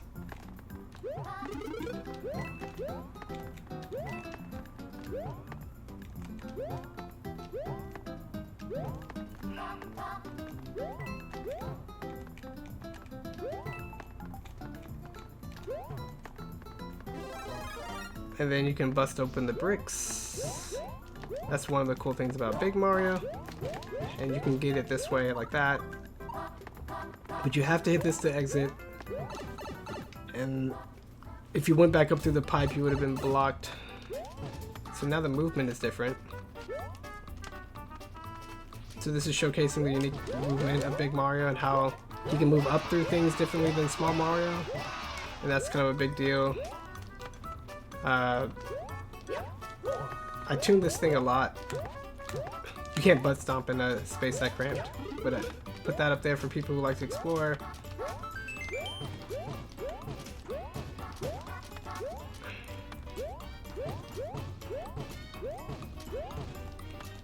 And then this is an interesting one. Let's see if I can get it.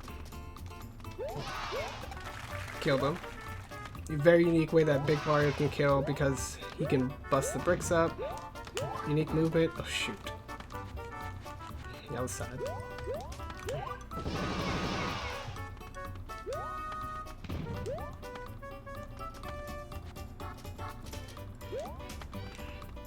Only Big Mario can wall jump off of that. Small Mario just simply cannot reach with his face. That's a really specific formation. Big Mario can get this so much easier. 1, 2, 3, 4, 5, 6, 7, 8, 9, 10. Easy. You can get all the coins in this level. You can kill all the enemies except for the munchers, which are like, you know, can't kill them. Unless you have a power block.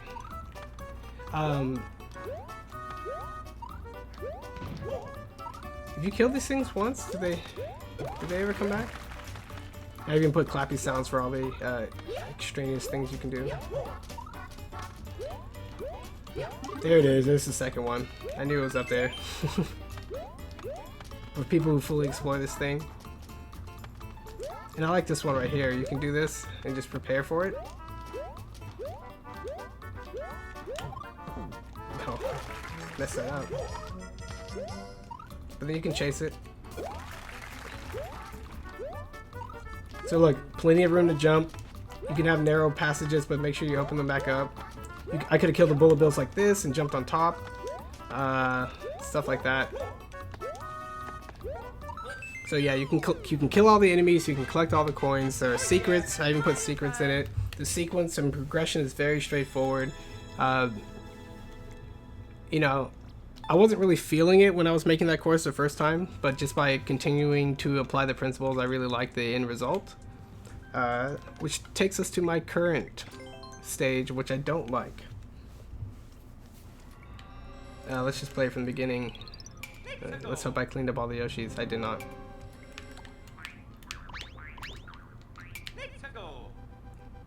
So this is a spoiler if you want to play this level live.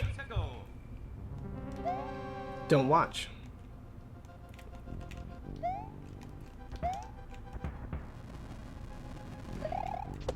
That's dangerous. That's dangerous.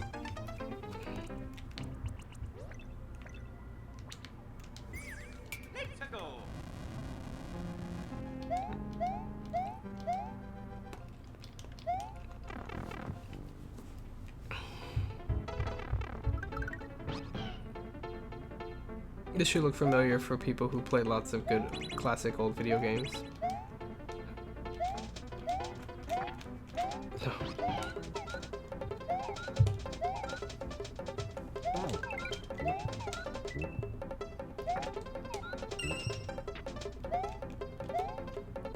And if you try to go out here, Yoshi,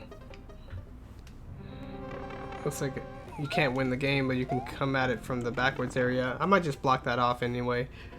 No big deal. Do this.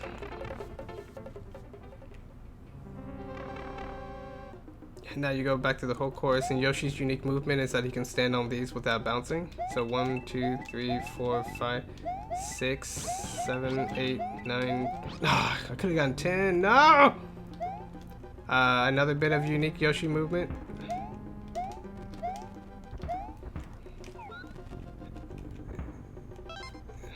Being able to walk on thwomps.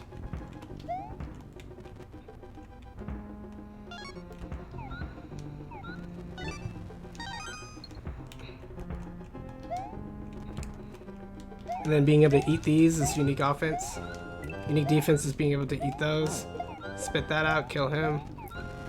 Unique movement, stuff like this, right? I could have jumped off the, wow. I didn't, well, you can just go over here, it doesn't matter. Grab this.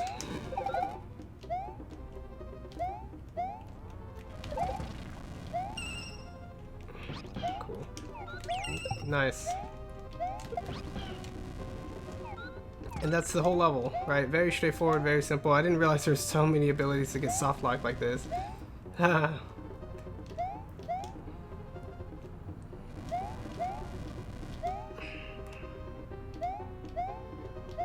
you can finish it.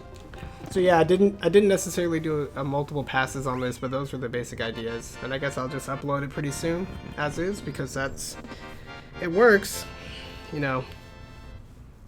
And again, I need to learn how to design the spec and not worry so much about the other details.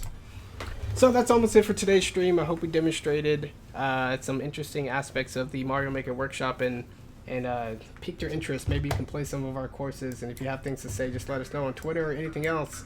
But specifically, oh wait, I forgot I had Twitch chat up, but then I haven't looked at it in forever. Oh no. I forgot I did 2 courses, says Bleach. Firecake says, do you need a hint? That was weird. It was weird. Spock says, 3D World is strange. Would you play my submission for this assignment? Didn't look like it was on your list. The level code is this. You can lick the jet engines? Yes, you can. So let's go back. I don't know if I have Spock in the... So I have to... Good thing I read the chat, because I almost skipped them. But I was going to talk about the next assignment, and it's going to be something that's pretty interesting. It's going to expand our maker skills and challenge us in new ways. Each of these assignments has been getting harder and harder, and you can feel it too. So that's kind of a good thing. The next one, we're going to be delving deep into skill-based design. Spock? I don't have you friended. That's why I didn't see it. Good old Spock. Thanks for letting me know. And we're gonna cover the entire Descartes skill spectrum. The Descartes system is something that a system I created. It stands for dexterity, knowledge, adaptation, reflex, and timing. And we're gonna explore each of these core facets of skill, as I call them, in detail. Great. Ooh, half water, half whatever. I like it. We're gonna explore them in great detail later, or in the next 4 to 5 weeks. The first one up is knowledge. So we're gonna do an assignment that's completely based on knowledge skills. This is not... Am I dead? Did I not? Please don't talk to me. Don't talk to me! Golly, why? Spock? God! Okay, I had to. I think I know what's gonna happen. Oh shoot. Okay, well, sayonara. Now, where's my Yoshi? Wow, this is crazy. Oh!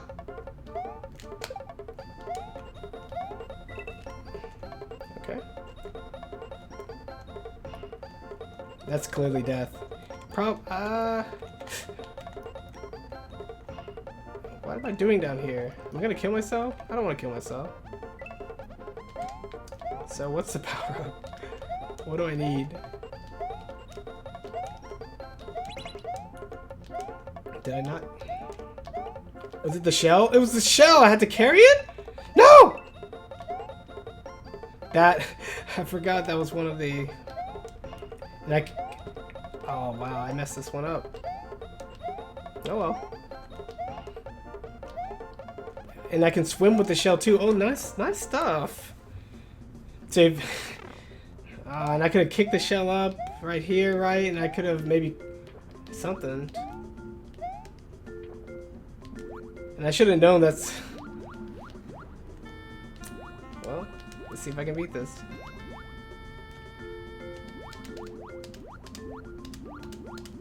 I don't like you guys.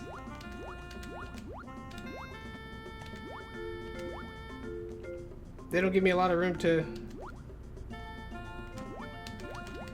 And I could have kicked the shell in there. See, what's really cool is looking at the design should have told me what the power-up was before I got to it. I saw these little holes and I saw these little things. I'm like, I'm gonna have to play that again. And I like it. I like it. Marcus already played it.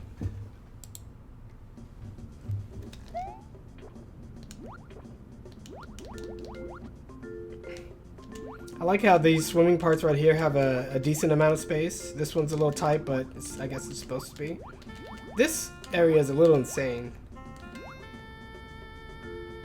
But I guess they don't come out if you're standing on it. So that's like a bit of knowledge that should really help you in this section. I didn't do it. But at least you had it tuned to where I didn't need to use that technique. Because that's a little nuanced. I guess I don't need the to hit those to get up here. So, from what I can tell, if you don't kill the Koopa,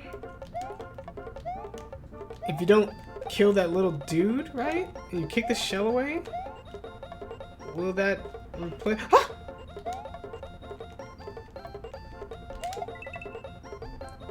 Was I not supposed to do that?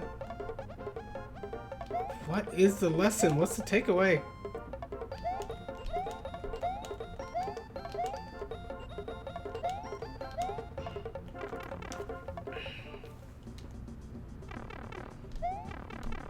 I like the continuity there of the branches and the climbing up the holler in this tree.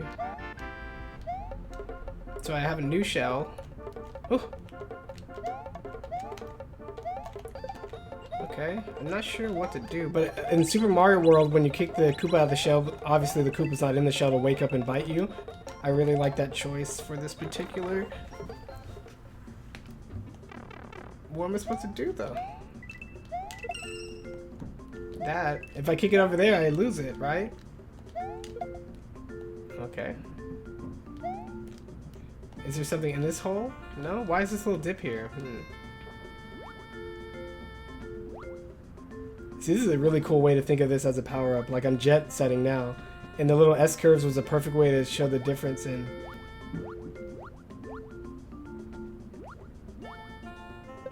No! What is this? Don't bite me. So I could have gotten that one, but then otherwise I had to kick it and get that shell? This is... Is it really possible for me to keep... Oh, I'm locked myself out. Wow. Okay. Nice, nice. But, not nice.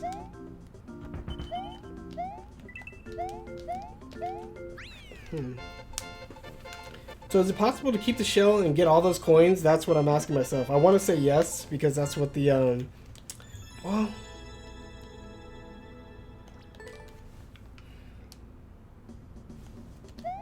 Like, how do you... Do I need... Oh, shell jumping! You fiend! Kaizo techniques that I've never done before. Oh, what a... And that's why this little dip's here. See, this is exactly what I'm talking about. Design speaks. Like, random things are random. Not random things are not. I was like, why would this be here? Then I looked at this curve and I thought about this. I'm like, how do I get up? I only have a shell, and then it all came together, and I don't know how to do that technique, so too bad for me. So that now I'm assuming you can get all of them, because if Spock took enough effort to make that work, I think everything should work. So I can definitely get that one. Here's another place where the shell probably would rebound backwards. Oh, and kill all of them, and I can scoop it back out again. I want to do it. So now I'm looking for little scoop spots. But if I kick it in that one, don't I lose it forever? So that's probably the last one I need to use, right? I guess this is almost at the end of the level anyway. So maybe I go over here, I kick it there. Oh, and then it collects down there, and then all these things will stop. Oh, this is gonna be fun. Let's do it. I can save the Kaizo jump for when I'm confident I won't kill myself and waste everyone's time. But how do you get these? Did he just really honestly make it to where if you inch on the very bottom of those vines, you'll get those coins? Why would you do that? I don't think there's any fancy shell technique for doing that. Let me test it out. Oh. I'm testing it. Hopefully I don't waste my time. Yeah. Why? Why? Isn't it just slow everything down if you want to get all the coins in one run? Why? It has nothing to do with shell kicking. Or using your power up. Questions I ask myself. And why so many then? You can shell jump up there, I think. And then maybe he put a secret up there. I don't know. Okay, so let's just pretend like I can shell jump and I accidentally kick it over there. And it comes back. Now let's see how easy it is to get this out. You just hold the jump. Okay, nice. Nice and easy. And that should be about that easy underwater too. I like how that one was just 10 and that one's 50. Like, yeah, you're not good if you can't do the shell jump. That's what it's telling me. I like it how smooth this is. And I like how not too dangerous that part is. And I like this. Suck it, you idiots. So making them super dangerous on the first pass, but not too dangerous, and then having this, very good. I can just swim around. And this sequencing right here, there's a bit of non-linearity right there. I can just kick it confidently. I'm about to die, aren't I? I'm not paying attention. Oh, I just lost. Ah! Ah! Ah! Oh, nice. Cool. So then I locked away the danger. That's super cool. And then I can go over here. Bumpers obviously tell me one way kicks. Aha, and then it's gone forever. Oh, it's back! I did not expect that. Why even have that hole there? Why have that hole? If it's not have any chance of falling through. Maybe if I did it wrong? Questions I can't answer right now. That was close. Yeah, Mario's mechanics when swimming are different when he's holding a shell. You hit up and down and you just hold forward. And you don't have to repeatedly pump. Very good contrast. Let's see. Let's see if I can get a jump skip. Nope. Jump, jump. I did it. I did it. Because, you know, Mario's a good game. It makes me want to get all those other coins I missed on the tree. I like this. Design speaks. Principals talk. Students listen. No, I don't know. I don't know what I'm saying. Oh, they're back! Wait. How are they back? Did I go through something? Well, I lost my friend, so I'm just gonna try to get all the coins and... What? I was about to say, why aren't they firing? Whatever. That was fun. That was fun. Exit. Very cool. So that's all the assignments, and you can see so much variety between all of our workshop members. So many things going on. It's insane. Just all the stuff that came to mind and all the things I talked about and the gameplay ideas that I grabbed. Oh, what was my principal? Is it about Pootaboos? Pootaboos and lava? Neo, another workshop member, been working on his cave level. Very good. And Upwell right here, I would do it, but then I'd spoil it for everyone because I'd show you how to do it. I'm not going to do it. But anyway, to close the stream, I want to talk a little bit about the D-card system. Oh, you wanted to demonstrate that it could go over a gap? That's interesting. But the gap that you made was incredibly elaborate, and it looked like it was sort of like a flush, a pipeline that flushes the shell away, so... Yeah, it didn't communicate. If all you wanted to do was show that it could go over a gap, there was probably a better way to do it, or like a less complex gap. So it was communicating much more than you intended, and that's sort of the whole Chekhov's gun thing. You had your player thinking all kinds of crazy things that your design didn't support. But that's still good. It's still good. It didn't, you know, screw me over or anything like that.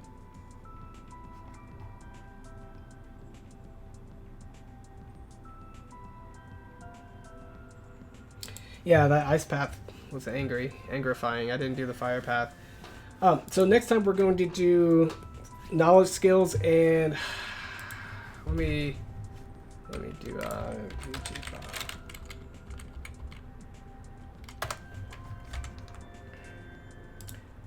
So this is the color-coded D-card system that we use for just about everything we do. Design-oriented. Everything is color-coded based on mechanics, and systems and rules is light blue. Level elements is orange. Power-ups, enemy elements, and then we have things like modes and features. We have feedback. We have level design and concepts, interesting concepts that you might need to better understand level design all the way down there. Difficulty design, story, and design space. And even though design space is super teeny, it should be the most complex one out of all these. But right now we're going to do difficulty design, and I have a D-card system, as you can see here. Dexterity, knowledge, adaptation, reflex, timing. This is known as the D-card skills. And then that's broken down to here. knowledge, dexterity, reflex, timing, adaptation. We're going to dive deep into knowledge into 5 subcategories at least. Analyze, long-term memory, short-term memory, coding and decoding, channels, muscle memory, and even analyze can be broken down to many more subfacets. So this system I have is supposed to be designed to, in a really clear and somewhat objective way, measure the skill needed to do any activity, not just video games, but sports and playing musical instruments and studying for tests in school and all that. Right now we're focusing on just the knowledge element, and I think in order to pull this off, we're going to have to we have a really neat idea that Bleach helped me brainstorm last night, but essentially we're going to take let me see if I can find it. Doop doop. I'm going to do, what do you guys see? Cool. Super Mario Bros. Level maps. This is a cool image.